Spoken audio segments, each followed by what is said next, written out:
This is the Horse Radio Network. This is episode 8 of the Dressage Radio Show on the Horse Radio Network, presented by Equestrian Life. Exclusive coverage of the world of dressage. We would like to thank our sponsors, Equestrian Life. They can be found at equestrianlife.com and Kentucky Performance Products at kppusa.com.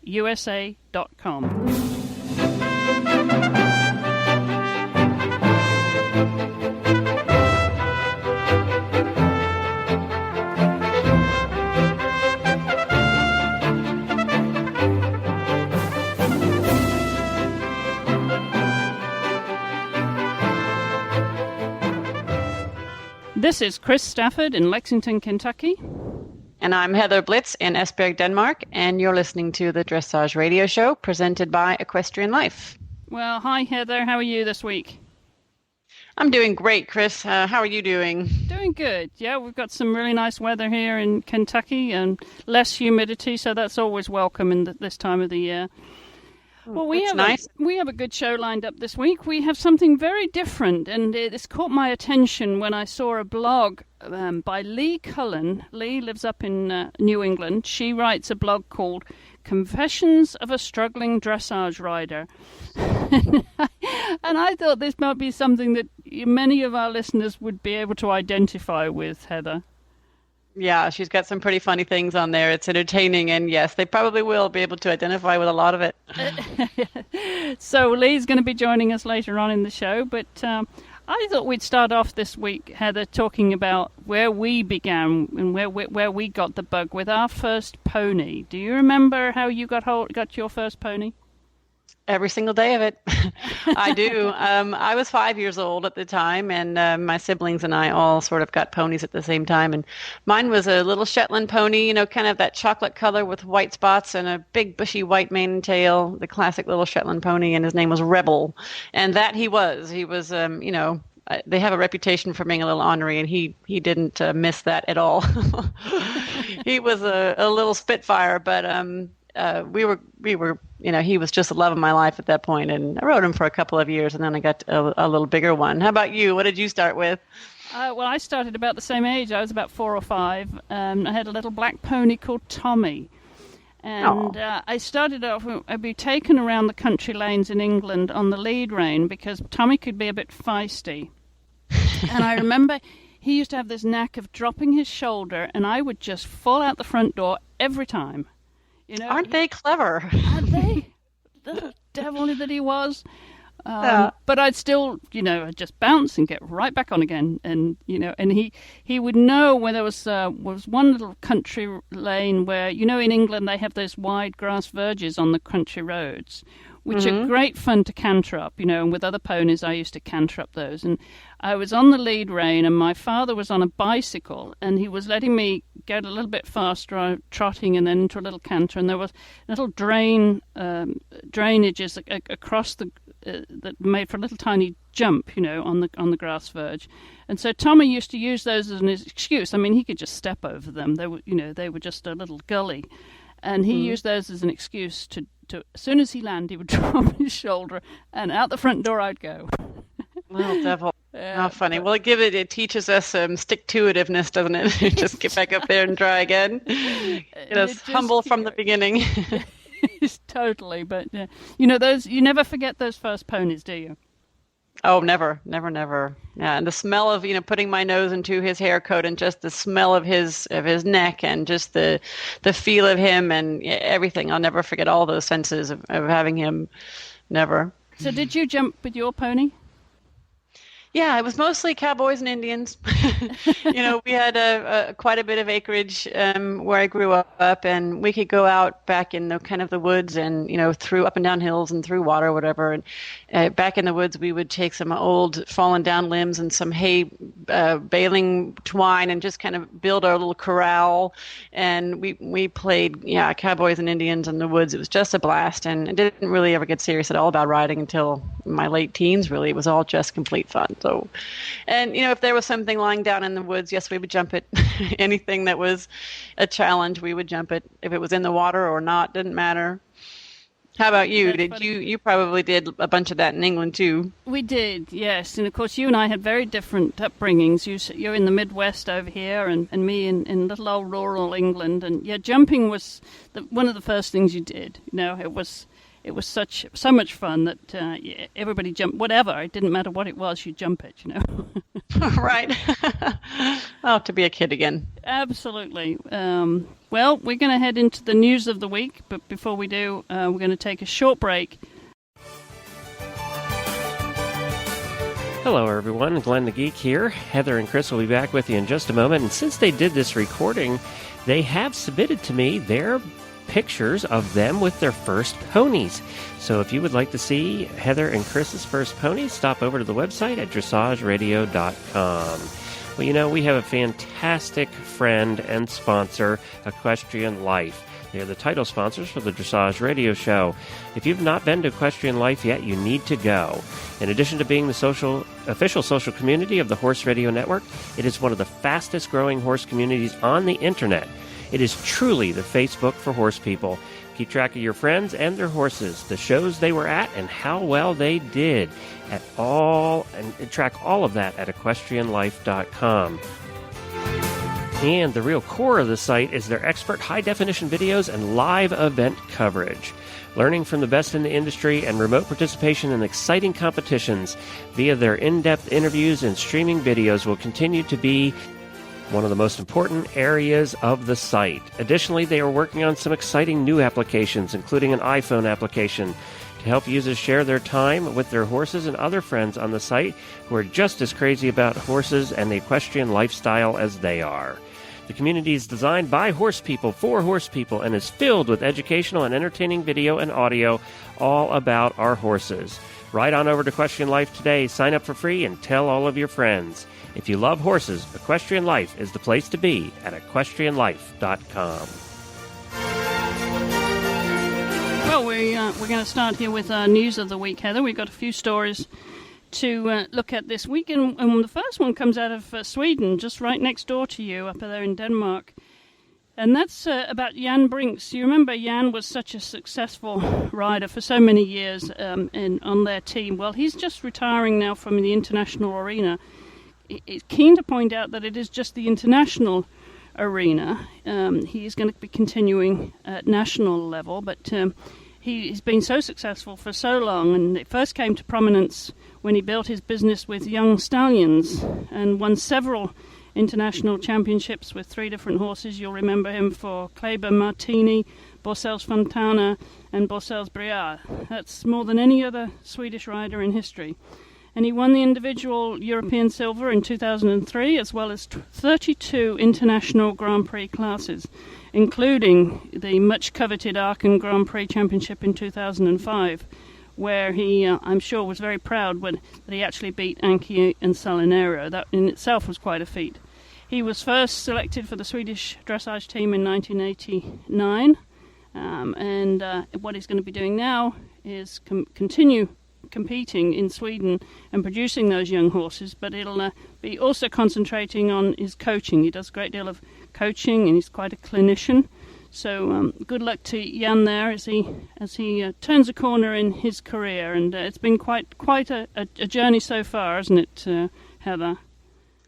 Well, yeah, certainly. He's done so much in the international arena, and I was kind of surprised to hear the news. Of course, we all have heard that Briard was going to retire after this year, but then when I saw the news that he was also retiring from the international ring, it was a surprise to me, but I also totally understand. And it is so challenging and so much involved in being on that circuit. And, you get to the point where you've done what he's done and you can only stay at that level or go higher. So it's understandable. I mean, that's really strenuous and a lot to keep going. And there's also so many other places to concentrate in the dressage world. So I think it's really interesting that he'll go, more directing towards coaching now. And the new, he's also going to be still developing lots of horses and just put his extreme talent in other places, and I think that's really interesting, and it'll help out the dressage world in many other ways. So lots of luck to him with his new direction.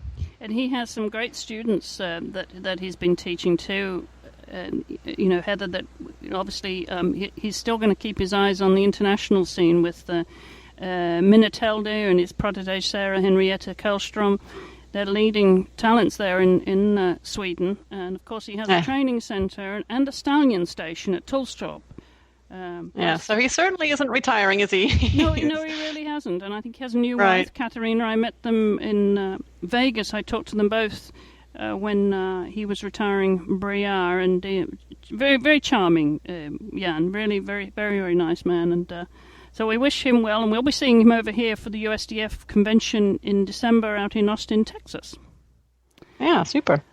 Well, our next story is the ongoing story, actually, Heather, about the FEI's suspension of Isabel Werth. And what came out this past week, which I thought was interesting and unusual, is that the International Jumping Riders Club and some eventers, notably Bettina Hoy, of course, who's German and based in Germany now with her partner Andrew Hoy, they are just some of the riders that are coming out in support of Isabel and the case that she's now facing. And the German National Federation has vowed to appeal against the FEI if it feels that the suspension is too lenient. And I think this just denotes a very interesting turn of events here, and something that the FEI are going to have to address in a very global fashion, as they do, of course. But I think it's a much bigger issue, isn't it, Heather? Well, yeah, it is pretty interesting. I mean, this is sort of history in the making here. We haven't really ever seen this level of focus on these things before. At Princess Haya, it also says in this news bit that she's supporting Isabel as well. So what the German FN is doing compared to what the FEI's ideas are, it's just they're not the same. They don't have the same ideas, and something's going to have to, one side or the other is going to have to compromise. So it's just interesting, really all ears on what comes of this. Absolutely. Well, we'll be following that story. And then we have a story out here from the U.S. Dressage Federation. They're now offering historical award reports dating from 1974 to the present. So that's great for the USDF are really looking into the history of the sport and maintaining those records. And I think that's a great thing, for people to have that reference as they go forward. And those reports are going to be available through the USDF's website, including the award name, the levels, rankings, median score, and the year the award was earned for most awards that USDF has provided over the past 25 years. The reports are available by owner, rider, or horse for a fee of $20 each for members and $35 each for non-members. And there will be a link to that on our website, so you can take a look at that and check out those reports that will list the awards that a specified rider has achieved, including rankings for year-end awards such as Junior Young Rider, Adult Amateur, Vintage Cup, and cumulative rider awards such as the bronze, silver, or gold medals or freestyle bars. Horse reports will list all year-end award placings achieved by a particular horse, and the owner report will list all awards won by all horses they owned at the time the award was won, including any horse performance certificates that were earned. So I think that's great, isn't it, Heather, to have that kind of record and reference, as we go forward now. And thanks to all the electronic media and internet that we're able to do that. And so I think as a rider, that's got to be helpful to you, hasn't it? Well, yeah, certainly that'll come in quite handy for a lot of the members to be able to access the historical awards more easily. And it's good they're getting that all organized and together. That's super. All right, well, we're going to take a short break here and for a commercial. And then when we come back, we're going to be listening to Lee Cullen, who's going to join us and tell us about the struggles that she has as a dressage rider. We'll be back with Heather and Chris in just a moment. We often talk about Kentucky Performance products and how they truly do simplify your search for a supplement for your horse. You can trust Kentucky Performance products to give you the most value for your money.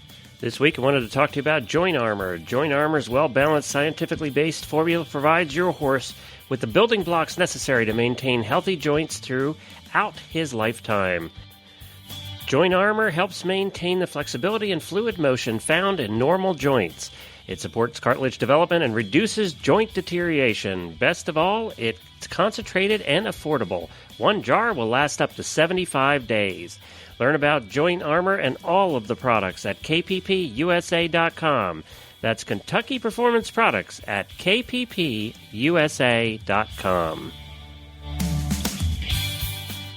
Well, Lee Cullen, welcome to the show, and thanks for joining us. We've been reading your blog, Confessions of a Struggling Dressage Rider. Well, first of all, you have to tell us how you got into the sport and why you got into the sport.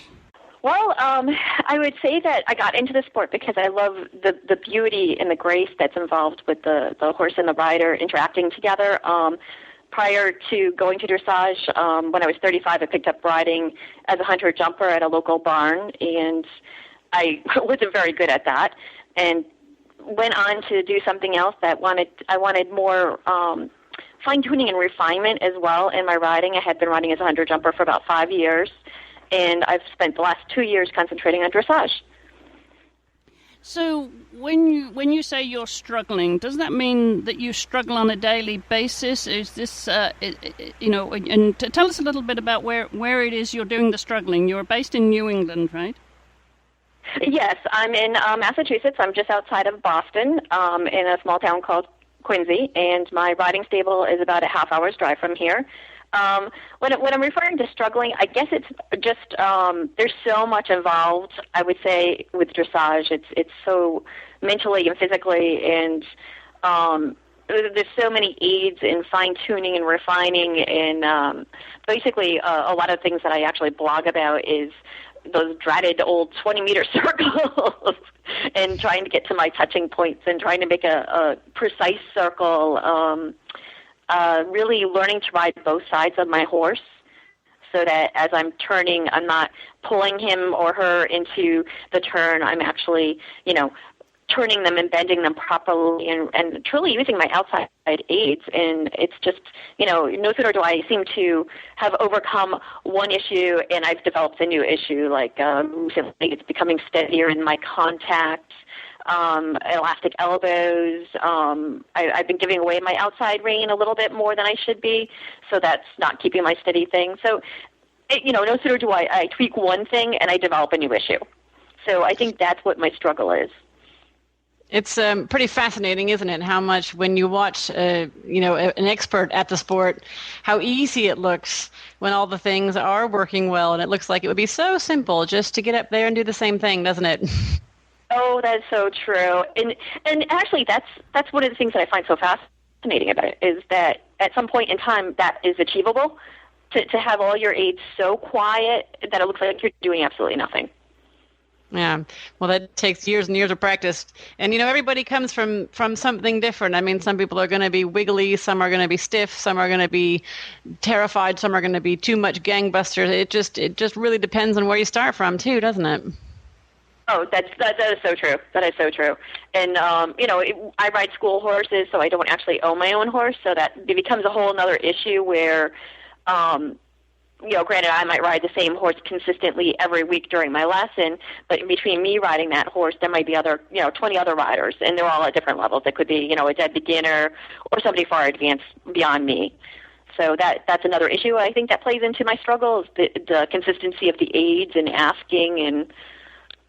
And now you're a regular working wife. You have a husband, you have a family to take care of, and you have a day job as well. So this is a full-time, this is a hobby for you then, isn't it, Lee? That's correct. I have a husband. I have a son who's 13, and I work full-time. And on the side, I also take on freelance jobs as they become available. And dressage really is become a passion. I'm totally addicted. And I try to juggle the full-time work, the family, and my passion, which at the moment, as you said, is a hobby. And so what would your goals be then? What would be your big ambition? Would it be to own a horse yourself one day and take him up through the levels? Oh, I would love to be able to do that. Maybe when my son's out of the house. I would love to do that now. I just can't afford that right now.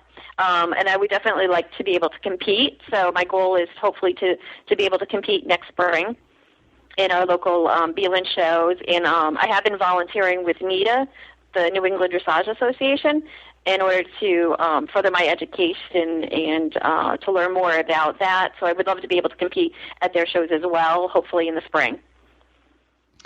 So, Lee, what do you feel like has been some of the most influence on your learning? Is it from watching? Is it from actually being in the saddle and being told what to do? Is it from what the horses tell you to do? Like, what has been so far? You said you've been at this for a couple of years now, right? Like, what has been what you learned the most from? Well, I'm very lucky that I have an instructor who owns her own facility, and she's up to the 4th level, although she's actually gone back to 3rd level to make sure that her horse definitely knows about collection. And she's also center riding certified. So I think that part of the things that have really clicked with me is using analogies, so that if I'm not actually understanding something, she'll either get on and demonstrate to me, or she'll have me dismount in order to show me a lot of the Sally Swift, Mary Wingless, different things, and it helps to see somebody else riding, even if it's my school horse. I actually do stay and watch lessons, and it's nice to see another rider riding that horse, to see that it may actually not be me. It's part of the issues with the horse. And as a rider, I haven't caught those issues and been able to fix, the fact that she likes to bend to the inside on the left, and she'll walk away with another horse. I have a lot of instructors that will give me input and say, can you feel her stomach against your right leg? That you need to push her over, or she's avoiding nail bite rein. All those things have been really helpful. And tell us a little bit about your lessons. And when you are riding different horses, Lee, do you approach similar situations, similar challenges? I would say overall the challenges are probably similar. In my barn, I'm considered to be an advanced rider, and some of the consistent challenges are probably that a lot of times the horses aren't asked to come down onto the bit and to round, and getting them to accept that, to truly go forward and to truly, come onto the aids. A lot of times that's not done. So I might spend, 15, 20 minutes with each horse just getting to that point, just warming up and getting to that point. And then the rest of it seems to be, heaven afterwards. But getting to that point is, it's rather difficult.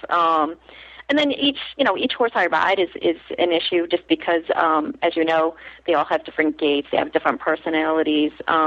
Pretty consistently, I'm on a quarter horse mare who's about 15'3", hands tall. And the other day I switched over to one of our chestnut thoroughbreds, and just the change of gait was throwing me off, because he's very springy and your typical thoroughbred kind of trot, and I was bouncing all over the place, and I had to adjust myself and definitely engage those core muscles and get it moving forward so I could smooth it all out and get it to come down into my hands. And that was difficult. That was a bit of a challenge. He was, head up in the sky, didn't want to come down, nothing.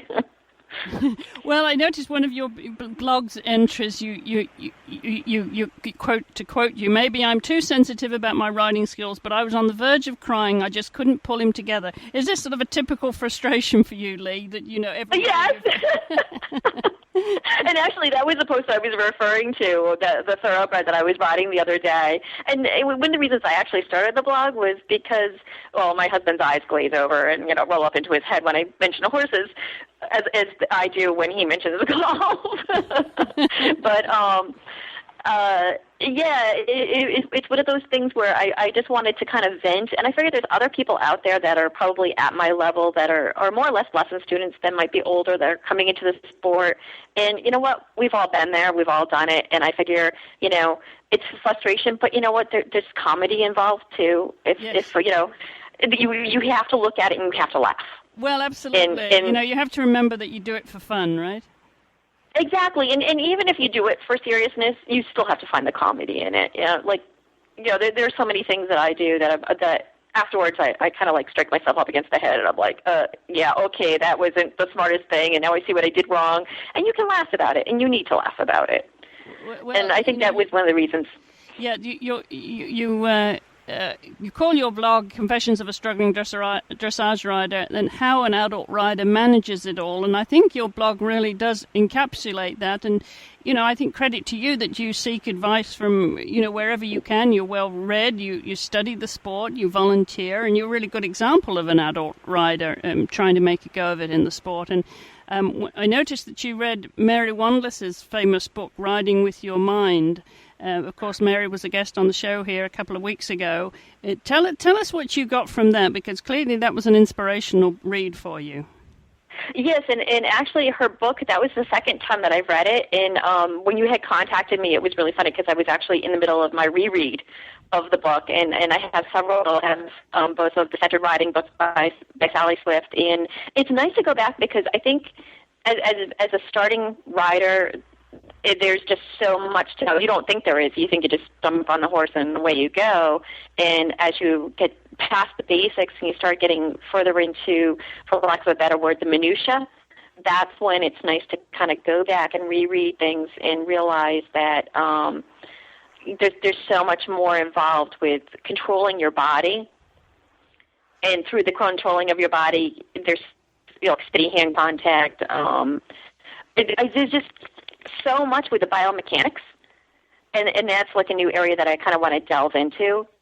And I think that she has a lot to speak to us in regards to the biomechanics and holding our bodies and how our bodies really do influence the horse.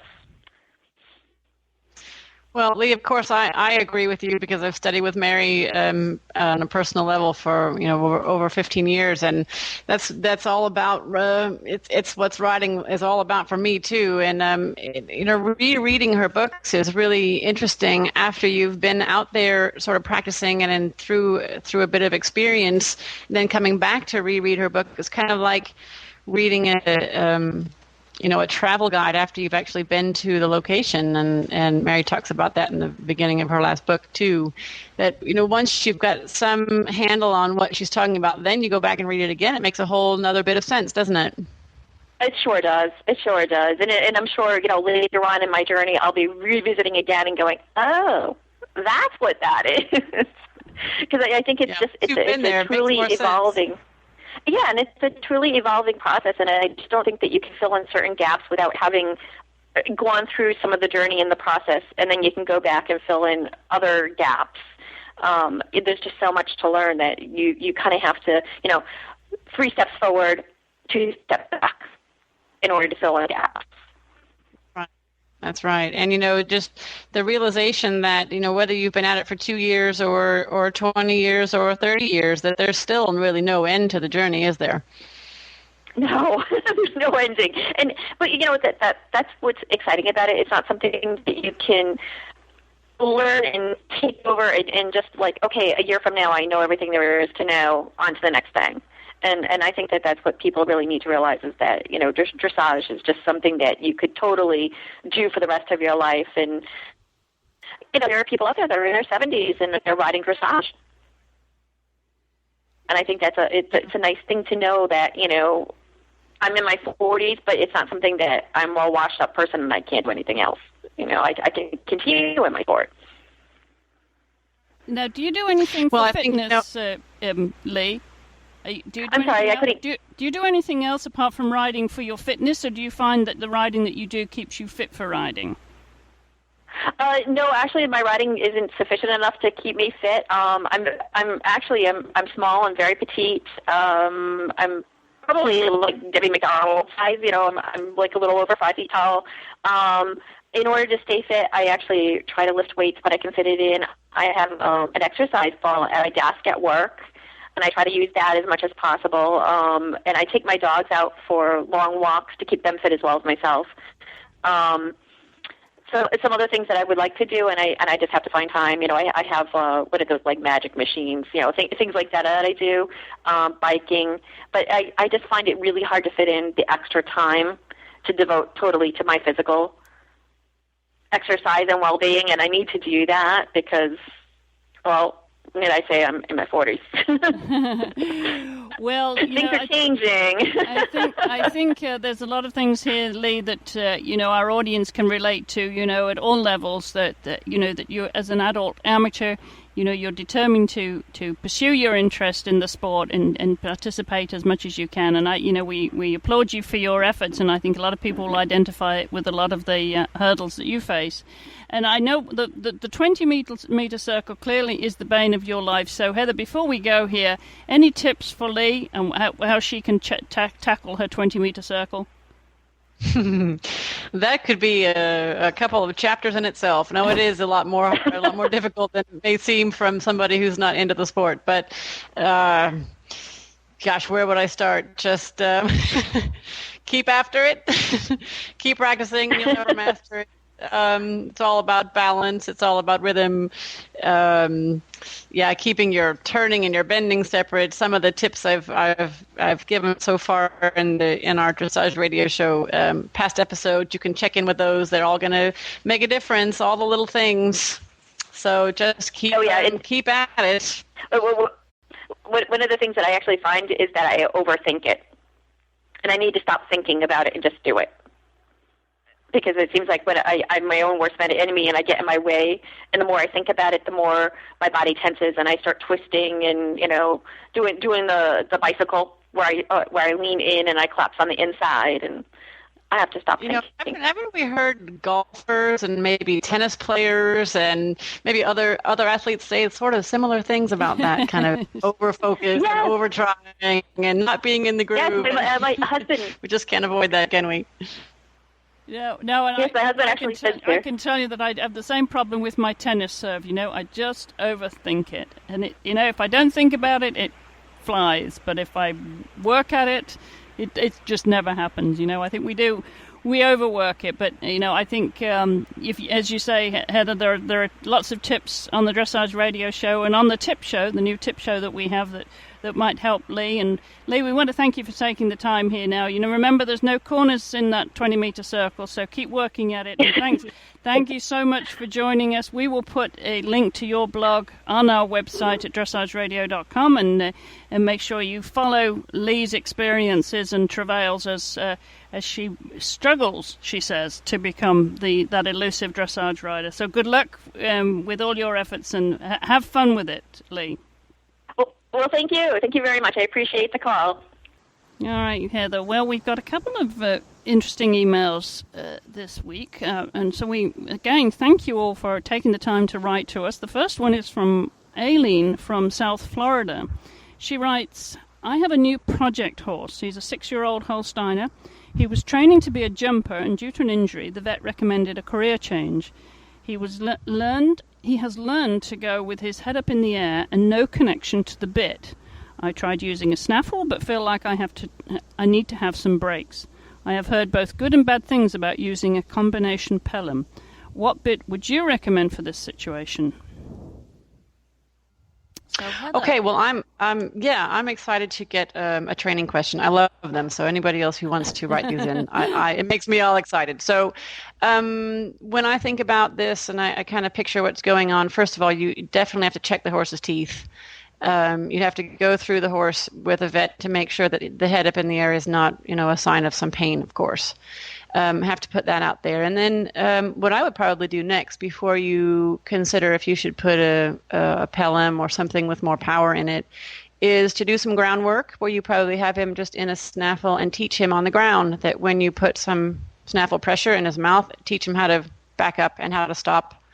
And then just do some really basic groundwork going forward and back with the bit in his mouth, and definitely that bit pressure means that you can stop the horse. So that, then when you get on his back, you have a little better chance that he knows, even though it seems really simple, that he knows that a bit pressure at that point, that he has to stop if you're worried about having brakes. So it sounds like the horse's head is in the air, and if you use the bit at all, he just almost goes faster. Doesn't know that means stop. So I would just start on the ground first and see if you can teach it to him in really, really simple terms without getting on his back, and then try to under saddle So I'd kind of like to see if you went about it that way and tried it, that maybe then you could check back in and see if that simple solution to start with made a difference. And if it doesn't, then you can sort of tell me maybe what else is going on. But I would sort of advise away from putting on some stronger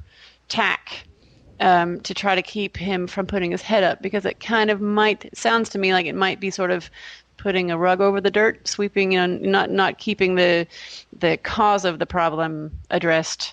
And I think it has to do with, but he probably just doesn't have the education to just simply stop from the brain pressure. Instead, he just puts his head up and runs. So maybe you could try that and then get back to me and let me know if it's safe, if it helped, or if it's still the problems are there and maybe they're different now. But maybe try that first. What do you think, Chris? Well, yeah, I think you made a very good point at the start there, Heather, about checking the teeth, because so often something going on with their teeth, or could be something going on with their poll or the top of their neck, that they're being evasive for a reason. And it could be saddle fit, it could be pain anywhere in the horse's body. But I think if you go through him with a veterinarian first, and maybe a saddle fitter, so stuff like that first, you've always got to check in with that. Yeah, I think that's great advice. Well, I hope that's helpful, Aileen, and I hope you'll let us know how it's going. She also says, P.S., I am loving the radio show. So great, thanks for writing to us, and again, let us know, because as you heard, Heather really likes these training questions, and she wants to know, how they're going with you. So come back often. All right. Well, our next is a very interesting email from Catherine McDonald. She writes, as always, I enjoy all the Horse Radio Network shows, so Glenn's going to be happy to hear that.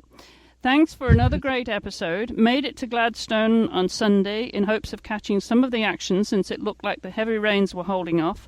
Literally got there when the cancelled remaining rides. Totally bummed, but understand.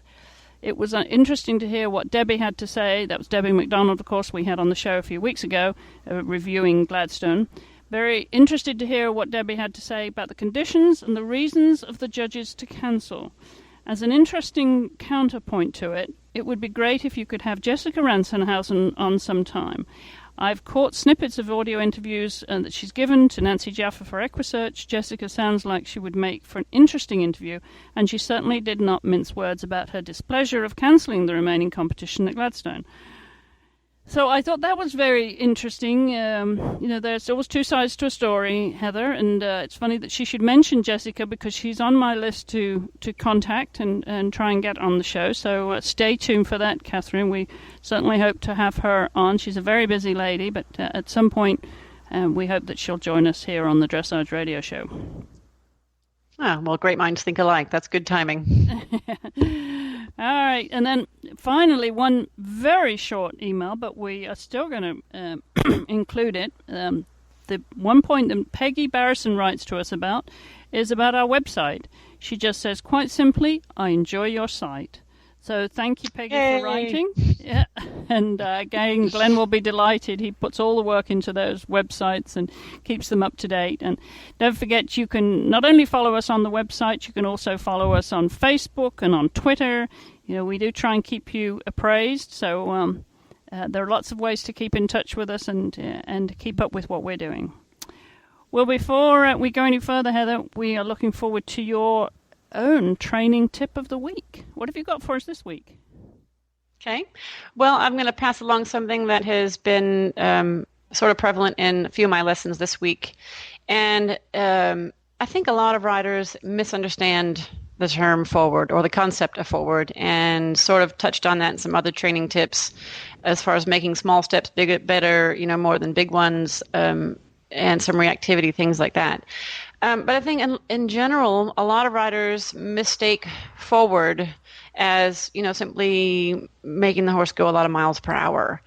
In my mind, forward is just getting the horse to respond to my request quite quickly, or, in immediateness, that the horse mentally is really turned on.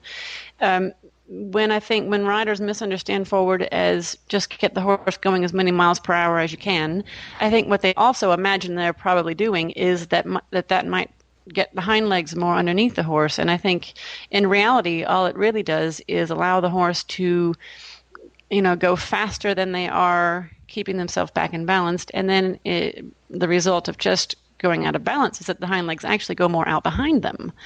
So in most of my training and in a lot of my lessons too, I really encourage the horses and the riders to go only as much in miles per hour as you can really keep the balance further back.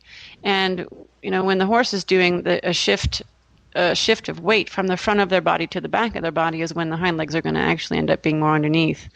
It just seems like the concept of forward is quite often misunderstood to just run those hind legs underneath behind, and I think you really end up doing the opposite. So check in with how much your horse has the muscles to stop.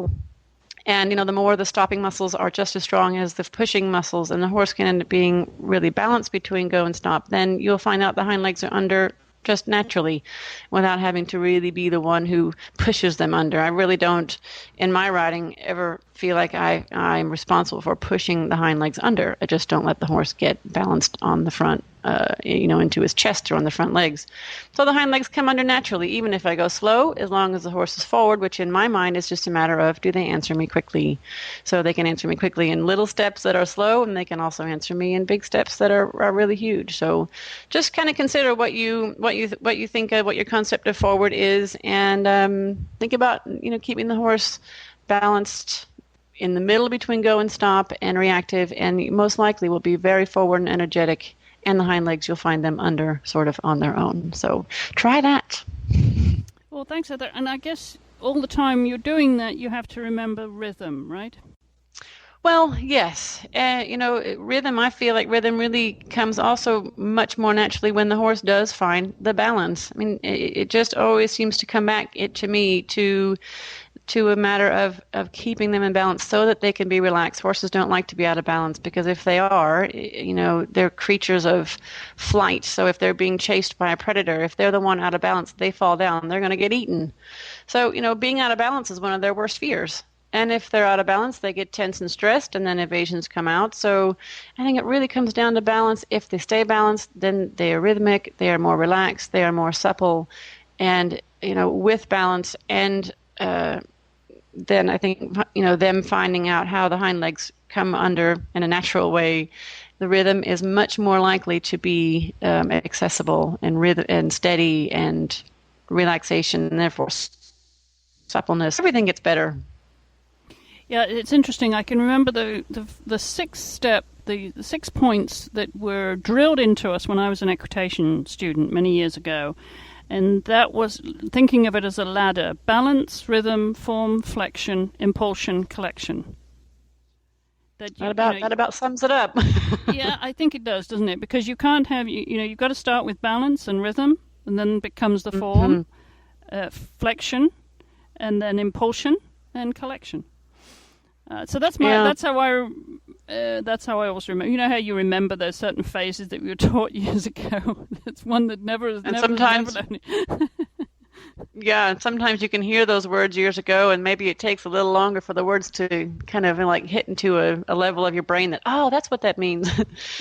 But it really sums it up, and at first they might just be words, but the more you learn, the more you realize, that really is the way it goes. Absolutely. Well, thank you, Heather, as always, for your training tip. Well, next week we have a really exciting show, and if you remember last week, I mentioned that Marlene Whitaker was going to be on the show, and I got the weeks wrong. It's actually Marlene Whitaker is going to join us next week. So look out for that episode. Marlene Whitaker is very famous for her freestyle design, and you have worked with her, of course, Heather. Yes, I have, and I've really appreciated her help. She's fantastic. So be sure to listen in next week, and don't forget that you can follow our show notes on dressageradio.com. You can send us your feedback, as you have been doing, via email to either heather@horseradionetwork.com or chris@horseradionetwork.com, or you can leave a voicemail on our website. That number is 270-803-0025. Again, the number is on the website, and you can leave us a message and you can have your say here on the show, or send, as you've heard from Heather, send her a training tip question. She loves those training questions. And as I mentioned, you can also follow us. We have a fan page on Facebook, And we're also on Twitter at Horse Radio, and we do tweet a lot. Well, Glenn does. Glenn's the biggest tweeter. He keeps you up to date with what's happening on all the shows. And I always tweet when a new episode of the Dressage Radio Show has been posted on the website. So you can follow me, Chris E. Stafford, or you can follow Heather. Heather is Heather Blitz. That's on Twitter. So Horse Radio, Chris E. Stafford, and Heather Blitz. They're the three to follow to keep up with what's happening with the Dressage Radio Show. And you can also read Heather's blogs on and get information on Heather's clinics at heatherblitz.info. And you keep that up to date, don't you, with all your news and information? I try to keep it up. Whenever there is news and information, I do put it there. And we'd also like to really thank our sponsors, Kentucky Performance Products at kppusa.com, and our presenting sponsor, Equestrian Life. Terrific. Well, did you get any calls yet for your photography, Heather? We keep plugging your photography, you know. That'd be a nice little sideline for you. Yeah, I would. No, I haven't gotten any yet, but the phone is still available. The phone number is there. That's right. No, but I haven't gotten any calls yet. All right. So, well, what's looking like for you this weekend and next week? Are you doing anything fun? Well, what is it today? Monday? Tuesday? No, what is it? Wednesday? I don't know what day it is. It's Friday. I'm a little bit in kind of vacation mode because my mother is in town. She's in Denmark now. She's been here about 5 times. This is her 5th trip, and it's great to see her. So actually, I'm going to be a little bit distracted with some gardening, which I love, especially with her expertise. She's fantastic to help with that. So I'll be out in the sun and the garden and having a lot of fun, along with my, keeping horses and students going, as always. What about you? What are you going to be up to? Well, gardening. So it's funny you should mention gardening, because I'm very proud of my garden this year. I'm already harvesting beans and squash and zucchini and beets and leeks. So you eat your garden. I eat my garden. And in fact, it's nice to be self-sufficient. Well, not entirely self-sufficient, but there's nothing like going out into your garden and harvesting your produce and putting it on the table. There's something very satisfying about that. So yeah, that's my vegetable garden, Heather. Very proud of it. Well, I would be too. I should grow something edible in mine, but I don't think I have enough sunlight for that. And I have a tiny courtyard, but how fun. And gardening's a nice change from the normal routine. Yeah, it's great therapy. Great therapy. And I'm very pleased. I'm growing more flowers this year than I've done before, and I'm putting them around the vegetable garden, which apparently is supposed to be a good thing. Keep some of the bugs off the produce. Ah, nice. So I'm learning something every day. Great. All right, Heather. Well, it sounds like we're going to have a fun week. So until we meet again next week. Good luck and mind your riding.